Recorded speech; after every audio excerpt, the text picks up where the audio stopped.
Welcome friends, मेरा नाम है बजाज खान और आप देख रहे हैं चैनल एडयू हब। तो पिछली क्लास में हमने अपने होम टैब के दो ग्रुप के बारे में डिस्कशन कर लिया था। तो आज हम उसी के आगे ग्रुप के बारे में बात करेंगे। तो अगला ग्रुप जो है वो हमारा है अलाइनमेंट्स।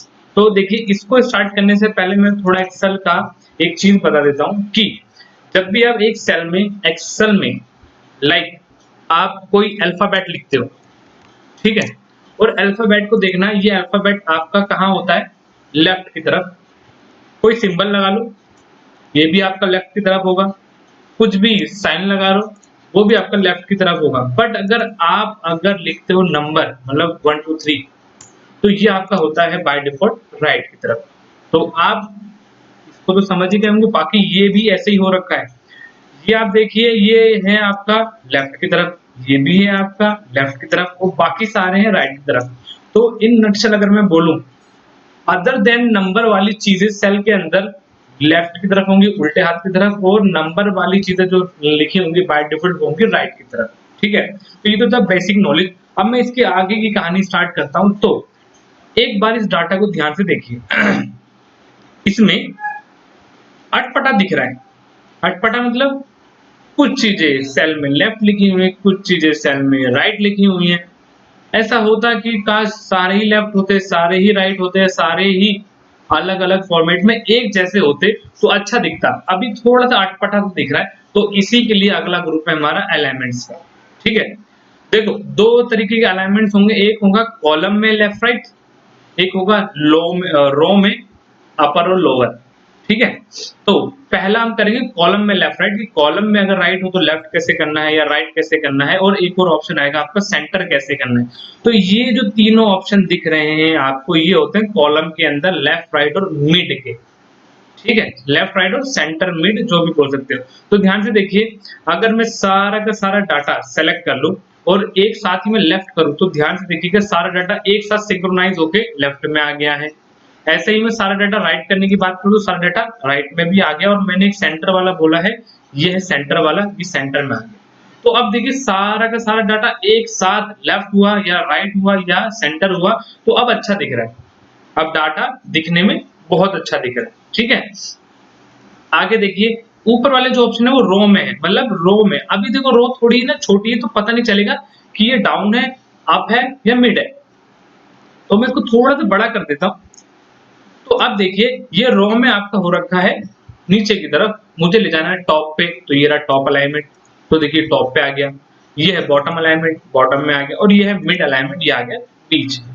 ठीक है, तो रो में अगर ऐसे करना हो तो ऊपर वाले ऑप्शन, कॉलम में लेफ्ट राइट करना हो तो नीचे वाले ऑप्शन, ध्यान रखिएगा। ठीक है, फिर उसके बाद हम लोग देखते हैं, ये हमारे होते हैं एंगल्स। जैसे मान लो कभी कभी स्टाइल वगैरह के लिए हम लोग एंगल्स का यूज करते हैं। जैसे मान लो हम इसकी बात करें, हम इन हेडिंग को 45 डिग्री आपकी तरफ दिखाना चाहते हैं, कर दिया। तो ये देखिए थोड़ा सा डिजाइन में हो गया है, बड़ा बड़ा करोगे तो थोड़ा अच्छा भी दिखेगा। ठीक है, फिर उसके बाद ऐसे ही इनको मैं डाउनवर्ड दिखाना चाहता हूँ तो डाउनवर्ड भी आ जाएगा। ये देखिए डाउनवर्ड हो गया। ऐसी अलग अलग है। ये वर्टिकल हो गया, वर्टिकल में देखो पूरा का पूरा वैसे नाम आ गया, और नाम हो गया, हेड हिंदी इंग्लिश सब वैसे हो गया।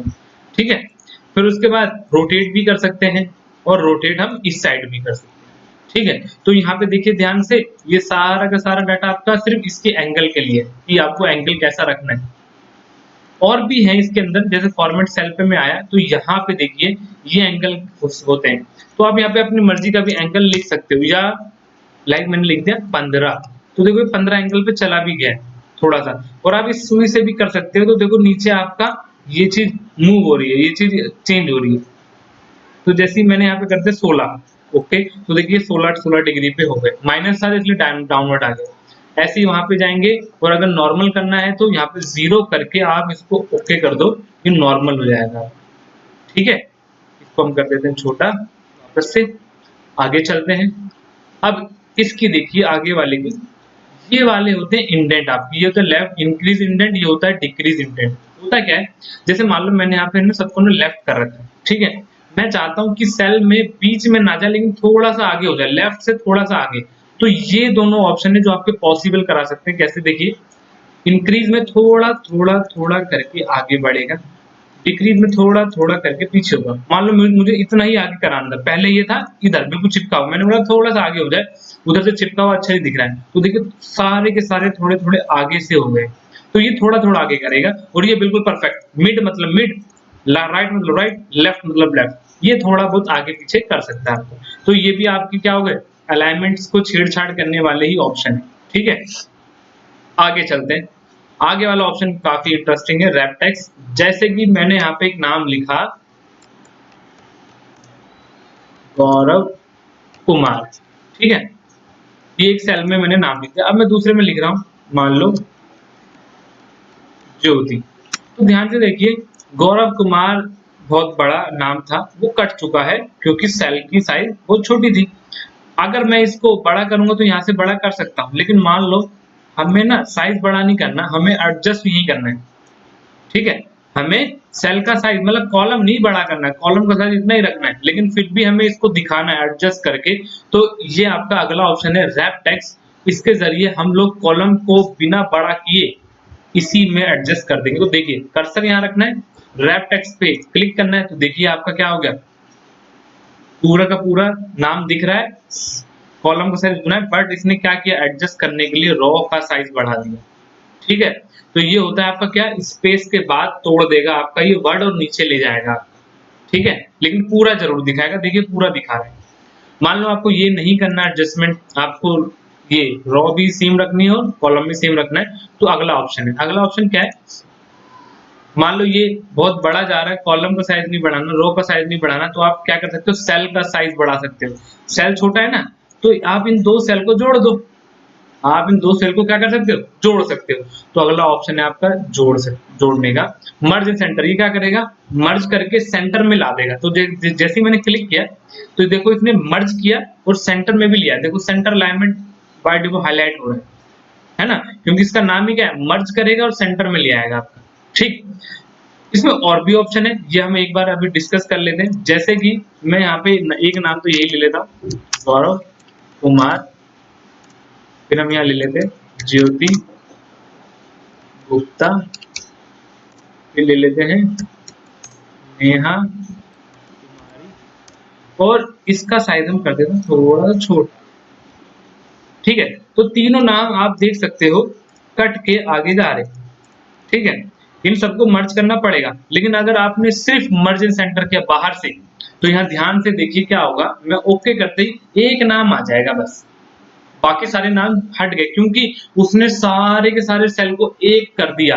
लेकिन मुझे मर्ज ऐसे नहीं करना, मुझे मर्ज करना है गौरव कुमार के लिए ये हो जाए, इसके लिए ये हो जाए, इसके लिए ये हो जाए, तो मैं अलग अलग मर्ज करूंगा तो लंबा हो जाएगा, पहले इसको किया, फिर इसको किया, फिर इसको किया।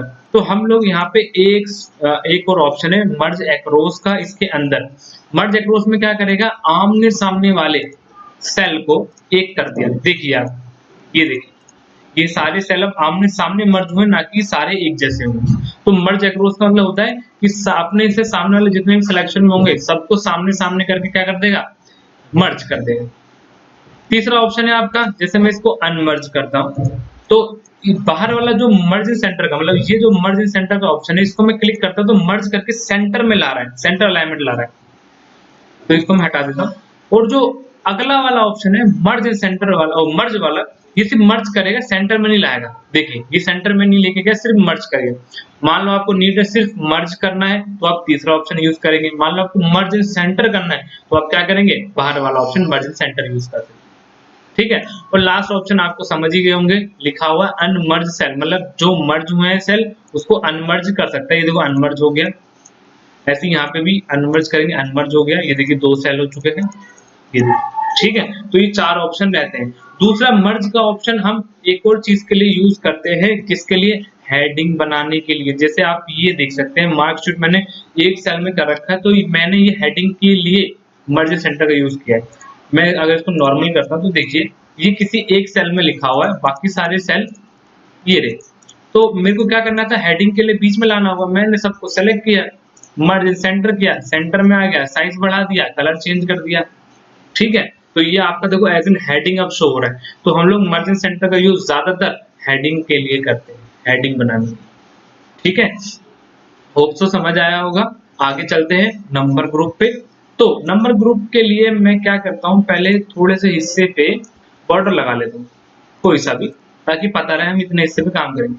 तो देखिए, मान लो हमारे पास कुछ वैल्यूज हैं, ठीक है, ये लिखा हुआ 1.5 लाख, ये लिखा हुआ 1,25,000, 50,000, 65,000, मतलब ऐसे ऐसे अमाउंट लिखे हुए हैं हमारे पास। और हम चाहते हैं कि हम एक साथ इस पे ना अपना इंडियन करेंसी का सिंबल लगा दें। या तो कोई आर एस लगाना चाहता है, आर एस लगा सकता है, लेकिन जो नया वाला सिंबल चल रहा है वो चल रहा है आर वाला, ठीक है। तो वो वाला सिंबल अगर आपका एक्सेल नया है, मतलब कि 2016 के बाद का अपग्रेडेड वर्जन है, तो उसमें बाय डिफॉल्ट आएगा, जैसे मेरे वाले में आएगा। मैंने उनको सेलेक्ट किया, तो यहाँ पे देखिए मुझे बार बार लिखने की जरूरत नहीं है, एक साथ सेलेक्ट किया, ये आ रहा है रुपीस का सिंबल, क्लिक किया, और ये जो हैश है, अच्छा वो ये आ गया। ये हैश तब आता है जब आपका सेल का साइज होता है, मतलब कॉलम का साइज होता है छोटा, और आपका जो लिखा हुआ अंदर होता है बड़ा। तो ये आपका कोई एरर नहीं है, कोई गलती नहीं है, आप इसके साइज को बढ़ाओगे ऑटोमेटिक वो क्लियर होके आ जाएगा, ये कोई एरर नहीं है, बस ध्यान रखना।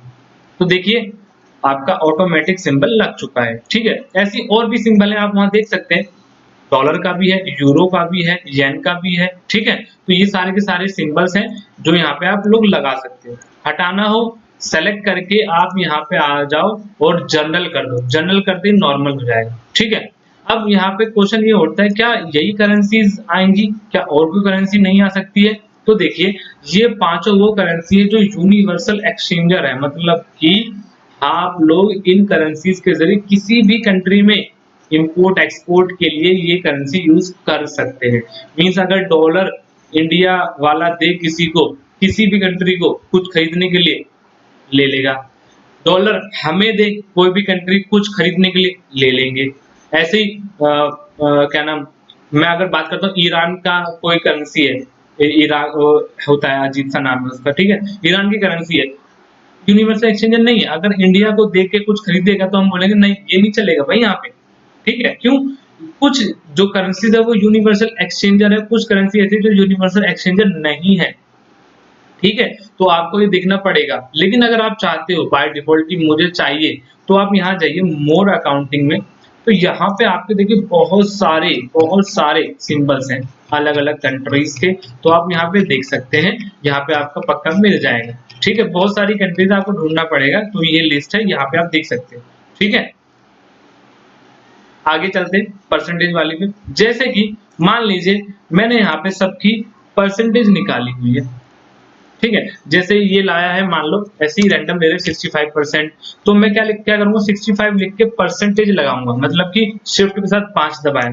ये लाया 25%, तो शिफ्ट के साथ 5 दबाए। ये लाया है 30%, तो शिफ्ट के साथ 5 दबाए। तो देखिए कुछ ज्यादा ही लंबा प्रोसेस हो रहा है। 65% का निशान, 25% का निशान, मैं चाहता हूँ कि यार जो परसेंट वाला वो फिक्स हो जाए, तो हम फिक्स कर सकते हैं बिल्कुल। आपको पता है कि मैंने यहाँ पे परसेंट लिखना है, तो आप पहले ही इसको सेलेक्ट करके परसेंट वाला अप्लाई कर दो। यहाँ पे अप्लाई हो चुका है। अब आप जो भी नंबर लिखोगे परसेंट अपने आप आएगा। 65 ऑटोमेटिक आ गया परसेंट, 25 ऑटोमेटिक आ गया, 35 ऑटोमेटिक आ गया, 45 ऑटोमेटिक आ गया। देखिए मुझे परसेंट लगाने की जरूरत पड़ी ही नहीं, ठीक है। नॉर्मल करना हो, यहाँ जाके जनरल कर दो, नॉर्मल हो जाएगा, डिलीट करना डिलीट कर दो, ठीक है। आगे देखिए, ये देखिए अब मैं यहाँ पे थोड़ी और बड़ी डिजिट ले लेता हूँ। जैसे ऐसी ऐसी बड़ी बड़ी डिजिट हैं और पढ़ने में बड़ी दिक्कत हो रही है, इसको मैं नॉर्मल कर देता हूँ, ठीक है। पढ़ने में बड़ी दिक्कत हो रही है।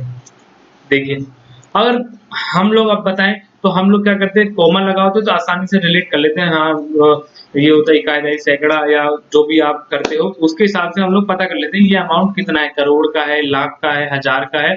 कॉमा लगा तो आसानी से। तो देखिए यहाँ पे कॉमे का फॉर्मेट भी है, आपको सेलेक्ट करना है और यहाँ पे कॉमे पे क्लिक करना है। क्लिक करते देखिए आपका जो कॉमा है वो देखो अप्लाई हो गया। तो देखिए ये अब साफ पड़ा जा रहा है, ये 1.5 लाख है, क्योंकि 3 के बाद कॉमा, फिर 2 के बाद फिर 1, मतलब 1.5 लाख है। ऐसे ही करके हम रिलेट कर लेंगे कि हाँ भाई ये अमाउंट ऐसा है, ठीक है। लेकिन मैं एक बात और बता दूं, ये जो सॉफ्टवेयर है ये बाहर कंट्री का है, और अगर आपका जो माइक्रोसॉफ्ट ऑफिस है वो पहले का वर्जन है, लाइक मैं आपको बताऊं 2018 या 2019 के पहले का है, तो शायद ये कॉमा इंडिया के हिसाब से काम ना करे, काम करेगा बाहर के हिसाब से। और बाहर में जो कॉमा होता है, कॉमे का स्टाइल होता है, वो हमेशा 3 3 3 3 के पेयर में होता है, ठीक है। तभी आपने सुना होगा मिलियन, वो 10 लाख होता है, तो 3-3 का पेयर होता है। बिलियन उसमें 100 करोड़ होते हैं, उसमें 3-3 का पेयर चलता है, ठीक है। तो वो वाला फिर आपका काम नहीं कर पाएगा। लेकिन अगर आपका नया वाला है, आपका जो 2018-19 का है, तो आपका कॉमा का जो भी प्लेस है वो बिल्कुल सही जगह पे आएगा, 3 आएगा फिर 2-2 करके आएगा, ठीक है। हटाना हो यहाँ पे जाके आप जनरल फॉर्मेट कर सकते हैं। आगे आगे आगे यहाँ पे हम लोग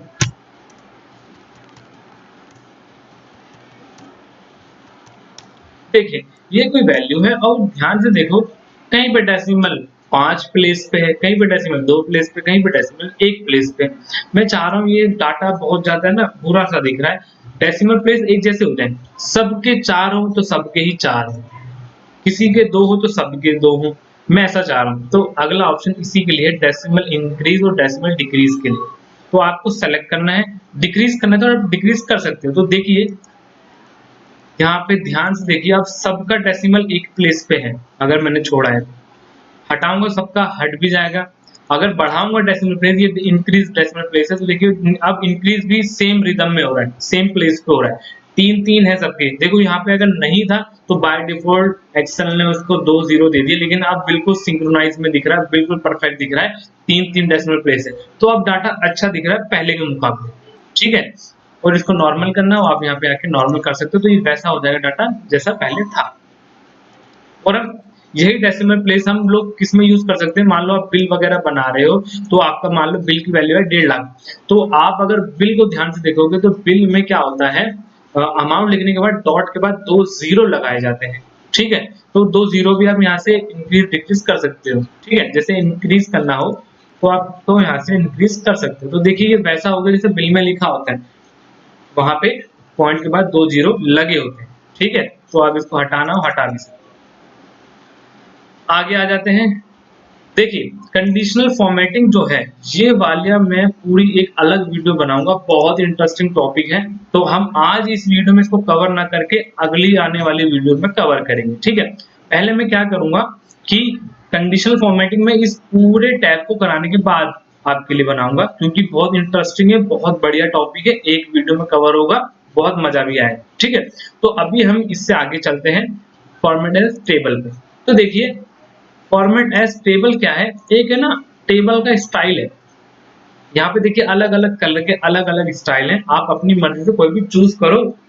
जैसे मैंने ये कर लिया, तो देखिए ये डायलॉग बॉक्स खुला, इसमें डायलॉग बॉक्स में आपको रेंज ही दिखाएगा उसकी, देखिए ये रेंज दिखा रहा है, ठीक है।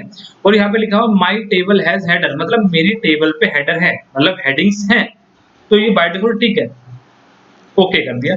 तो देखिए जो मैंने फॉर्मेट अपनाया था वही फॉर्मेट यहाँ आ चुका है, ठीक है। दूसरा, इस टेबल में फॉर्मेट के साथ ये बटन सा दिख रहा है, इसको हम बोलते हैं फिल्टर बटन, ठीक है। तो इस फिल्टर बटन का यूज क्या होता है बेसिकली, जैसे कि मान लीजिए मुझे यहाँ पे ना सिर्फ 2 लोगों के डाटा देखने, फरहान और मनीष के, बस, या किरण या मनीष के। तो मैं इस पे जब क्लिक करूंगा तो ध्यान से देखिए यहाँ पे सब पे टिक हो रखा है, मैं यहाँ पे सबको अनटिक करके जिस जिसको देखना है उसको टिक कर दिया, लाइक भावना, भव्य और फरहान, ठीक है। और मैंने कर दिया ओके। तो देखिए भव्य और फरहान ही दिख रहे हैं, बाकी सब हाइड हो चुके हैं ऑटोमेटिक। तो फिल्टर का आपका ये होता है, और आपको सबको देखना है, अगेन सेलेक्ट ऑल करके ओके करिए, सारा आ जाएगा, ठीक है। तो फिल्टर का ऑप्शन ये काम करता है, ठीक है। तो ये हम बोलते हैं फॉर्मेट एज टेबल। फिर उसके बाद ये वाला जो ऑप्शन है, ये वाला ऑप्शन आपका क्या करता है, देखिए ये वाला ऑप्शन आपका सेल स्टाइल के लिए, ये जो ऑप्शन है ये आप देख सकते हैं, यहाँ पे अलग अलग कलर के अलग अलग स्टाइल है, जैसे कि मैं बता देता हूँ। यहाँ पे देखेंगे तो ये सेल स्टाइल अलग अलग, जैसे मेरे को इनको ऐसा दिखाना है मैंने दिखा दिया, मेरे को इनको ऐसे कलर का दिखाना है दिखा दिया, मैंने इनको ऐसे कलर का दिखाना है दिखा दिया। तो अलग अलग कलर है यहाँ पे, आप अलग अलग अप्लाई कर सकते हैं किसी भी सेल पे, इसीलिए इनको बोला जाता है सेल स्टाइल, ठीक है। तो आपकी मर्जी है, जो मर्जी यूज करें। तो आज की वीडियो यहीं पे अब हम कर रहे हैं खत्म। अगली वीडियो में मैं ये 2 ग्रुप कंप्लीट कराऊंगा, फिर उसके बाद इंटरेस्टिंग टॉपिक कंडीशनल फॉर्मेटिंग। समझो पूरे होम टैब में सबसे इंटरेस्टिंग टॉपिक आपका कंडीशनल फॉर्मेटिंग है, अगर मैं बोलूं तो, ठीक है। तो बने रहिए हमारे साथ, कोई भी दिक्कत हो कमेंट करके बोल सकते हैं, अच्छा लगे शेयर करो, सब्सक्राइब करो, कमेंट्स करो और हमारे साथ बने रहो। Thank you very much.